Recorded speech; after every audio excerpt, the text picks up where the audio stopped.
Paano nga ba gawin ito sa ating CapCut? So, okay, punta lang kayo sa inyong CapCut application at pag nandito na kayo, mag-create lang kayo ng new project. So, piliin nyo dyan yung inyong binidyo na paglukso. Tapos dito, ayan. So, okay, i-play nyo lang. Pagka-play nyo dyan, so, hop. So, balik kayo doon sa may saktong nandun na sa ibabaw ng kotse. So, split nyo lang yan. Pagka-split nyo, play na uli.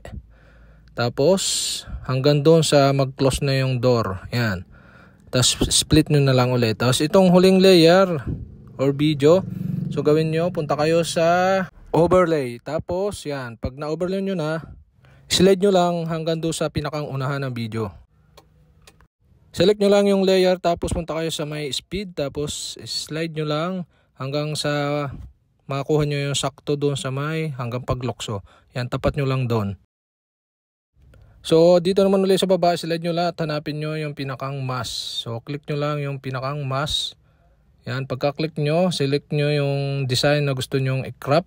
So, napili natin yung circle. Yan, pwede nyo gawing oval, slide nyo lang to the left, tapos pwede nyo i-rotate. So, ang gawin nyo lang dyan, itama nyo lang yan. Pag naitama nyo na yan, kita nyo yung pinakang video natin yan. Hanggang doon sa may, yan, para kita lang yung kotse, hindi na yung katawan ko doon, kita yan. Okay na yan. Ganun lang yan. Ganun lang kadali guys. Okay, play na natin. Yan.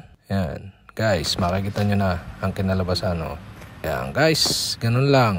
Ganun lang kadali. Mag-create ng jump over your car or my car.